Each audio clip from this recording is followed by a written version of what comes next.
The Johnson Wax Program with Fibber McGee and Molly.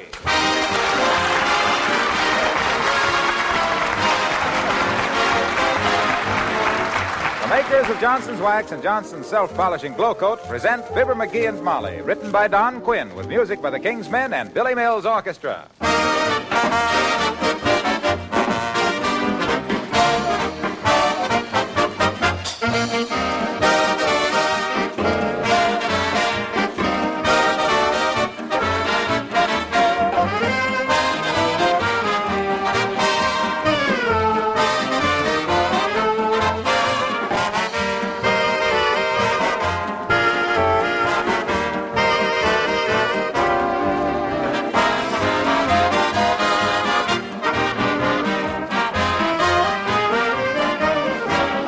There's one thing they certainly teach a boy in the Army, to be neat and tidy. There's nothing like a stretch of kitchen police for giving a man respect for little things like keeping shoes shined, buttons sewed on, guns spotless and gleaming. Which reminds me that S.C. Johnson & Son are making for the armed forces millions of cans of a product for keeping those rifles clean called Rifle Bore Cleaner. I forget just how many, but it's an impressive figure. And it's just one of a number of war products made by the makers of Johnson's Wax. Special finishes of all kinds that go directly or indirectly into war production. Many of these are for the protection of metal or rubber or wood surfaces in the same way that millions of homes use regular Johnson's Wax and Johnson's Self-Polishing Glow Coat for the protection of floors, furniture, woodwork, and linoleum.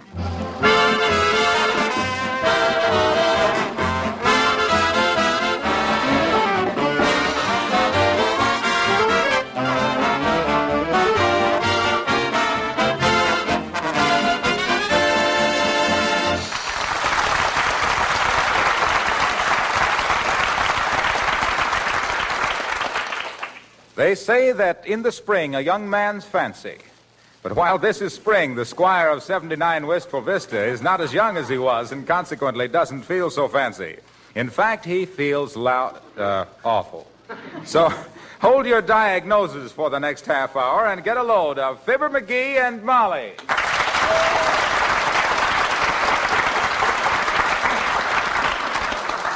McGee, what's the matter with you today? You've been grumping around here like a centipede with bunions. I don't know. I just don't feel good.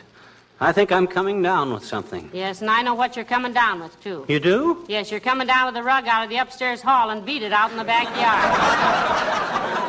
No, I'm not. I'm too sick for that stuff. No kidding. I got no pep today. I'm not good for anything. Ah, go on. You've just got an acute attack of honesty, dearie. Huh? What are your symptoms, if Well, any? I'll give them to you alphabetically. A, I'm all wore out. B, I'm bushed. C, I got chills. D, I'm dead. E, I got no energy.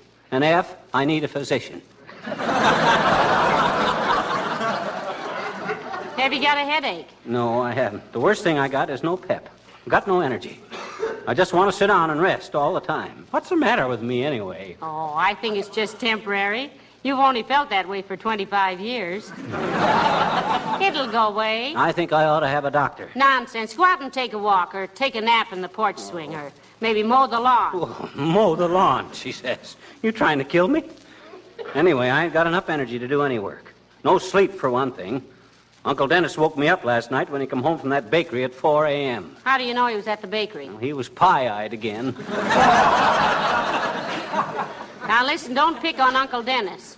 He had a great sorrow once in 1924, and he can't forget it. You mean the time his wife run away with a sewing machine salesman? Yes. I thought she came back. That's his sorrow. I got my own troubles. My legs are so much like rubber, I feel unpatriotic every time I take an extra step. Look, Molly, call Doc Gamble for me, will you? No, I won't, McGee. Doctors are too busy these days to make unnecessary calls. It don't have to be a business call. Ask him over for dinner. We're having chicken anyway. Fibber McGee, if you think I'm going to ask Dr. Gamble over for dinner just so you can wheedle a little free medical advice out of him, what's his number? Give me the phone. I'll call him myself. Here. Thanks. Hello, operator. Give me Dr. Gamble in the medical and loans on your signature alone building. I think the number is 8654. Goodness sakes, is that you, Mert? Oh, dear. How's every little thing, Mert? It is, eh? What say, Mert?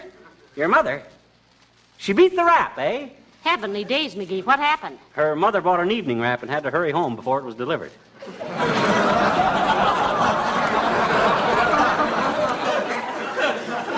What say, Mert? Well, I'll call him later. Thanks, Mert. Doctor's out, I guess. Good. Now, why don't you go out and lie on the porch swing until dinner time, or just take a good rest for yourself, dear? Oh, I tried that. Those doggone robins make so much noise I couldn't sleep a wink. I'm just a bundle of nerves, I guess. You suppose I got what... Come in. Well, Abigail Luppington. Hello, darling. How do you do, my dear? And Mr. McGee? Hi, Abby. Don't get too close to me. I think I'm coming down with some topical disease. You mean tropical, dearie? Yes, topical means talked about. Well, then he's right, Abigail. He's talked about nothing else. Okay. Scoff if you want to. Deride. But when I'm laying there in bed with specialists from all over the world conferring in whispers outside my door, don't think you can square yourself with me by bringing over a jello jar made homie. I mean a homa jello made jar. A jet. You know what I mean. He does seem a bit upset, my dear. What do you suppose is the matter with him? Oh, just spring, I think, Abigail. Everybody gets it. I went around all day yesterday with a dull headache. Oh, where did you and Mr. McGee go? Oh, I didn't mean that, Abigail. Let me tell you my symptoms, Uppy. I got no pep. I got no energy. I want to sleep all the time. Can't hardly keep my eyes open. No ambition. All the time drowsy. My shoes keep falling off. They're not laced up? Oh. And then, too, my eyes keep watering. I told you not to smoke those cigars so short. What do you think it is? What do you think it is, Uppy? Malaria? Oh, no, Mr. McGee. I don't think so. I think you will always be immune to malaria. Why will he, Abigail? Malaria is carried by mosquitoes, my dear. And Mr. McGee is too thick-skinned to tempt a mosquito. Gee, thanks, Uppy. You're not just saying that because you admire me. No, Mr. McGee. But I think I know exactly the treatment for you. Well, what should he do, Abigail? Take sulfur and molasses? No, but when he gets up in the morning, he should take 20 aspirin tablets. My gosh, 20 aspirin tablets? How do I take them? Take them out in the backyard, throw them one by one over the roof, and then run around the house and try to catch them. Oh, you think the exercise will do him good? My dear, he'll be a different man. And what a civic improvement that will be. Well, goodbye.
Hey, Molly. Yes, McGee? Well, try and get Doc Gamble again, will you? I feel awful. Oh, all right. What's his number? 8654. I'd call him myself, but I haven't got the strength to hold a receiver.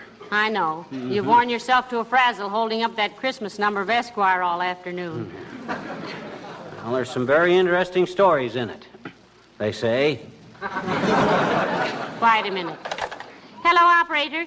Give me Wistful Vista 8654. What? Oh, how do you do, Myrtle? Ask her how's every little thing, Myrtle. How's every little thing, Myrtle? It is? What's that, Myrtle? Your cousin Myra. Had the hiccups for 7 weeks. My gosh, why didn't they do something about it? Well, they didn't know she had them. She's a riveter. Yes. Yes. What, Myrtle? Oh, thank you. She's ringing Dr. Gamble's office now, McGee. Tell him we're having fried chicken. The poor lad. I guess he could use a good home cook. Hello? Is Dr. Gamble there? Well, this is Mrs. McGee. Will you tell Doctor that we want him for dinner tonight? Yeah, he'll look good on a platter with an apple in his mouth. Yes. You tell him to get here whenever it's convenient. Yes, he knows where it is. Thank you. Well, his office nurse said she thought he'd love it, McGee. Why, sure he'll love it, particularly fried chicken. Doctors get so they think the only bird in the world is a stork. Gee, I wish I had some pep. I feel like I'd been drugged through a knothole. I never thought I'd ever feel... Wonder if that's the doctor already. Come in. Say, he couldn't hear that if he had his stethoscope at the keyhole. Come in. Hello there, kids. Oh, hello, Mr. Oldtimer. Hi. Understand from Mrs. Uppington that Johnny here's got the pip, daughter. That's why I come over. Oh, I think it's just a touch of spring, Mr. Oldtimer. He just has a feeling of lassitude. Yeah, and my longitude ain't so hot either. Well, I just thought I'd drop over and give you Grandma's recipe for a spring fever, kid. Doggone it, I haven't got spring... I don't think that's it, Oldtimer. I'm just sick. I got no pep. I got no energy. What is your grandmother's recipe, Mr. Oldtimer? Well, sir, daughter, it's been in our family for generations. Handed down from mother to daughter, daughter to daughter, daughter to son, son to uncle, uncle to sister, sister to brother, brother to cousin, cousin to aunt, aunt to nephew, and nephew gave it back to Grandma, who was so sick of hearing about the darn thing she tore it up. Well, I don't want any of your corny old homemade remedies anyway. Put you back on your feet again, Johnny. I don't want to get back on my feet. No, that looks bad, daughter. What does? Well, it's kind of a case when the patient don't want to be helped. When he just lets himself go to pot, which I can see that Johnny's doing even with that double-breasted coat on. Why, Johnny, you've got no cause to give up. You're young. Why, I'm twice your age. Twice my age? You're 9 times my age. Is it true that Captain John Smith beat your time with Pocahontas? That's a nasty falsehood, Johnny. Just because a feller gives a gal some chewing tobacco now and then don't mean he's serious. Them Indians talk too much.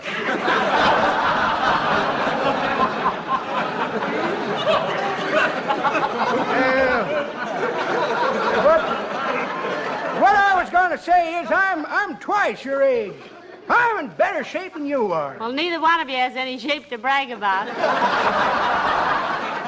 I can still jump up in the air and crack my heels together 3 times. Look it. Oh, heavenly days, what a fall. Are you all right, Mr. Oldtimer?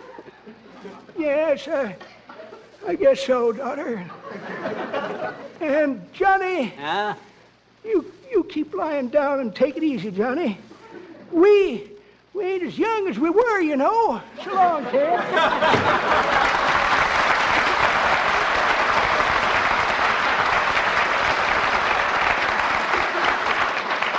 Well, you feel any better, dearie? No, I feel worse. I'd smoke a cigar, but I haven't got the strength to puff on it. You know what I bet? I bet I got the colic. Oh, no, you don't mean the collie. You mean the colic. I do not. A colic is when your hair won't stay down. No, that's a colic. I thought a colic was a big hunk of rock salt they put in the pasture. No. Well, maybe it is, but you don't mean collie. A collie is a dog. That's what I says. I'm dog tired. I got no pep. I got no energy. Yeah, I'm... Hello, folks. How's everything? Hello, Mr. Wilcox. Well, McGee doesn't feel very good today. Why, what's the matter, pal? I don't know, Junior. I got no pep. I got no energy. My muscles are as flabby as ravioli. Well, I'm sorry to hear it. I was going on a little trip, and I was hoping you could go with me. Oh, where are you going, Mr. Wilcox? Your annual pilgrimage to Racine, Wisconsin to lay a wreath of forget-me-nots on the loading platform of the Johnson Wax Company? No, I'm going back to my old hometown, Omaha, Nebraska. Ah, good old Omaha. Yes, sir. I played there in vaudeville once. Brandeis Theater. Yeah. That was years ago, of course, when I was in good health. Oh, you and your health. You're a hypochondriac. So what? You go to your church and I'll go to mine.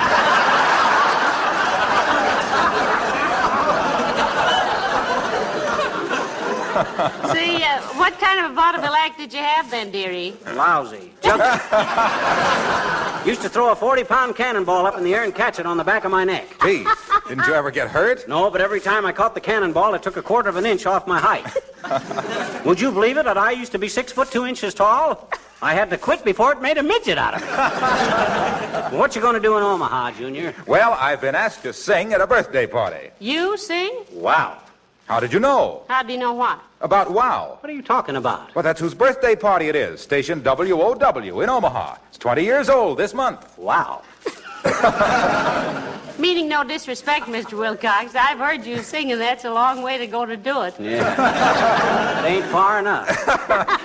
Well, I know, but that isn't the only reason. There's a Better Homes show there, too, and I'm giving a talk on Johnson's Wax. Oh. How it protects and preserves furniture and woodwork and floors and seals the surfaces of so many things against dust and dirt and dampness. Oh. How it saves hours of housework because it makes cleaning such an easy job, and how Johnson's Wax is so valuable right now when conservation is the watchword. Well, I can listen to that stuff all day, Junior, if you'll promise not to sing Smiling Through.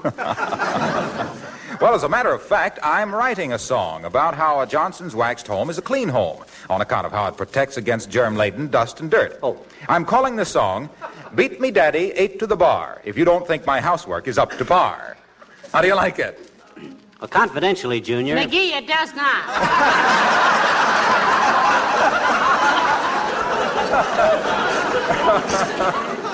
Look, Harlow, there's something fishy about this. Admitting that you're a local boy that made good, Omaha's got better singers than you, and Omaha's got a Johnson Wax representative there that can give a lecture just as good as you can give. Now, come clean, kid. What you really going back to Omaha for? Well, if you must know, I'm going to the Omaha stockyards and see if I can get me a good steak. I'll be thinking of you, pal. See you next week.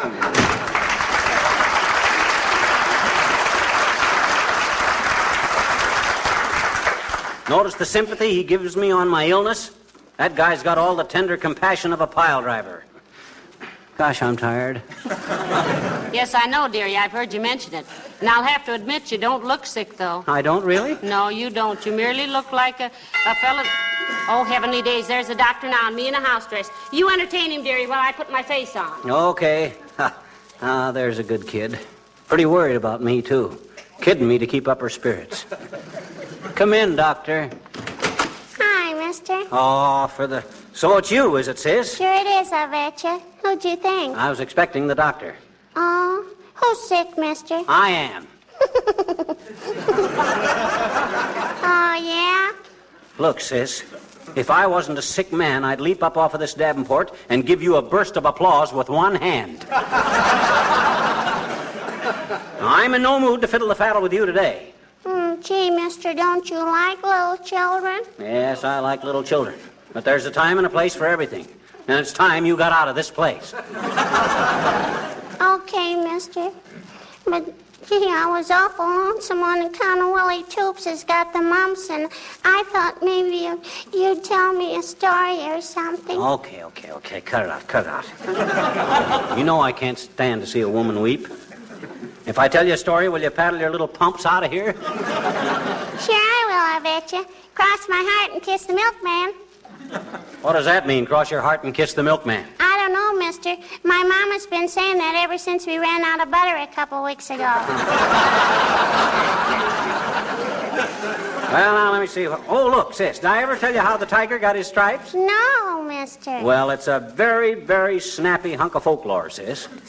Once upon a time, thousands of years ago, in India, there was a tiger named Joe. A very, very smart tiger, too. A Princeton tiger, huh? You let her out. Quit. Well, sir, one day as Joe was walking through the jungle looking for his mate... And potatoes. No, not mate and potatoes.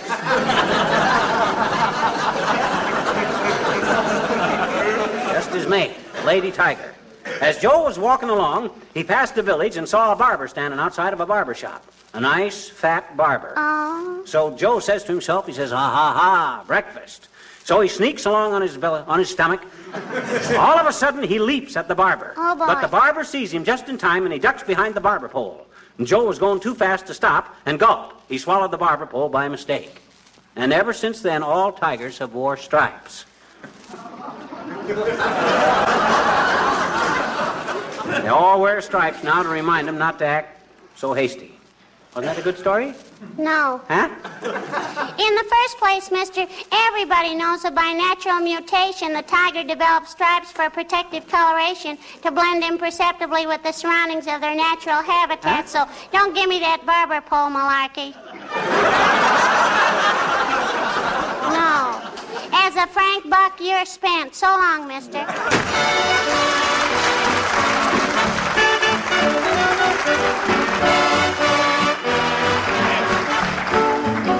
The King's Men sing Oceana Roll.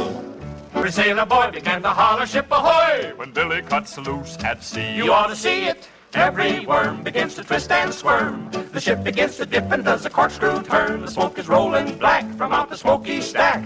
It's floating up to heaven and it won't come back. Here and there you'll see a stool and chair, a slipping round the cabin shouting, I don't care. And then the bell begins a ringing and the hammock starts a swinging, a sitting at that piano there on the Alabama playing the Oceana Roll. Now when the bell begins to ring, when the hammock begins to swing, you better man the tilly, there goes Billy. Sailor Billy boy is a real McCoy. His ship goes whoop, whoop, whoop with joy. There upon the Alabama, sitting at the old piano, knocking out a raggy rhythm. Everybody's dancing with him, rolling on the mighty ocean with the gay and easy motion. He plays that Oceana Roll, the Oceana Roll.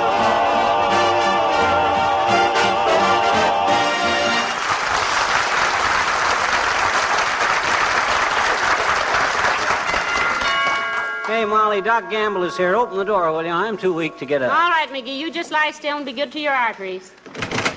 Well, hello, Dr. Gamble. I'm so glad you could come. Good evening, Mrs. McGee. Mighty nice of you to invite me. Gave me an excuse to avoid a lecture tonight on the evolution of bone structure in the lesser mammals by a man I went to medical school with. Oh. All he knows about bones, your fox terrier could bury in a flower pot. You're looking very well, Mrs. McGee. Oh, thank you, Doctor. I'm fine. You know, I haven't had a cold since you painted my throat 2 months ago. Oh, I'm a wonderful throat painter. In the medical world, I'm known as the Rembrandt of the epiglottis.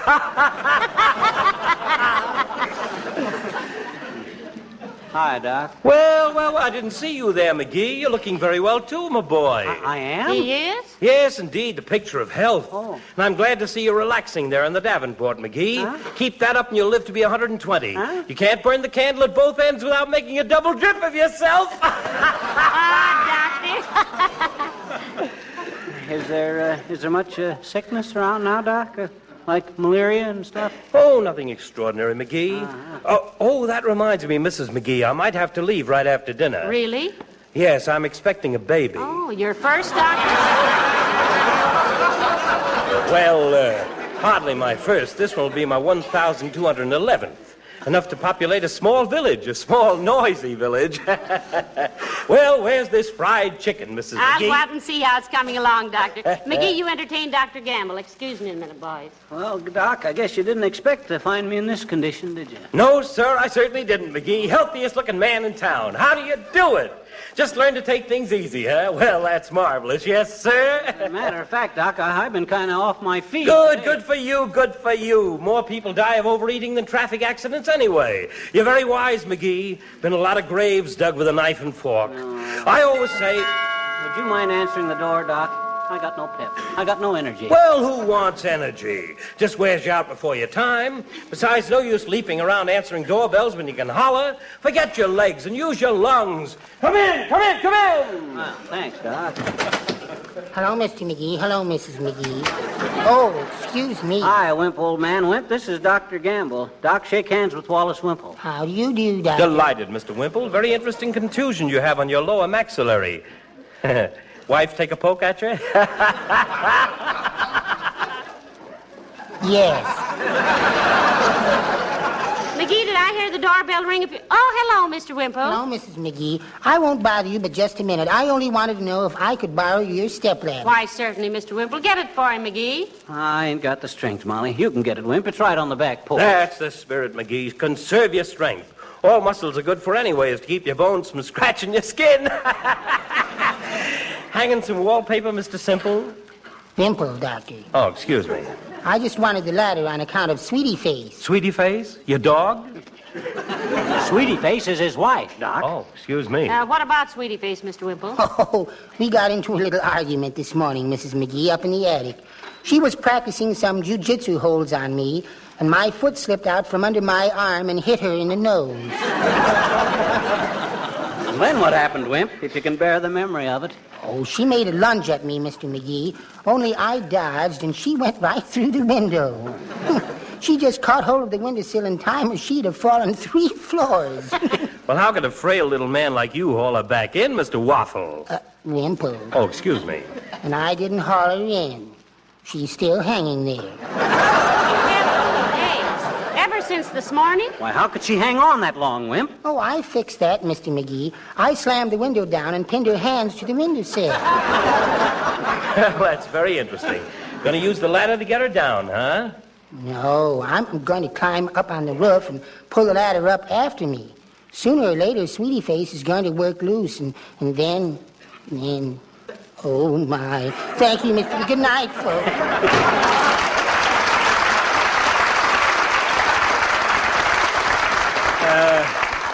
Brutal little family, isn't it? Well, is that fried chicken nearly ready, Mrs. McGee? In just a few minutes, Doctor. I just took the biscuits out of the oven. Better go comb your hair, McGee. Oh, I don't want any dinner, Molly. I got no pep. I got no energy. Maybe you can bring me some stuff on a tray. Oh, no, I'll do no such a thing, McGee. Come on, get up. Oh, don't talk like that, my dear. He's very intelligent. He's relaxing. No, I'm not, Doc. You're not? Now, McGee, you Well, promised... Doc's interested, aren't you, Doc? In what? My case. You see, Doc, I got no pep. I got no energy. Ever since I got up this morning, I've been feeling dopey. McGee, you're wonderful. Huh? You've just diagnosed your own case better than a staff of specialists. You mean I'm just naturally a doctor? No, I mean you're just naturally dopey. Well, is that chicken...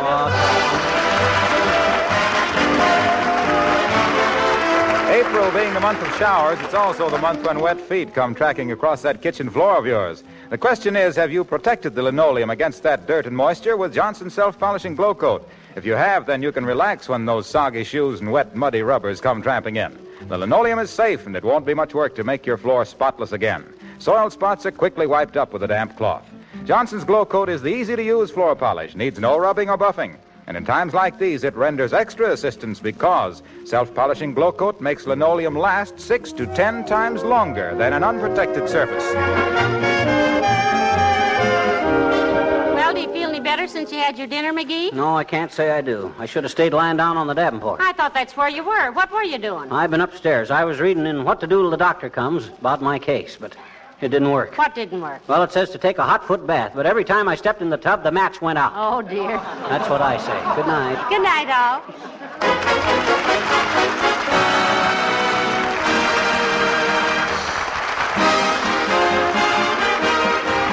The characters of the old-timer and Wallace Wimple heard on this program were played by Bill Thompson.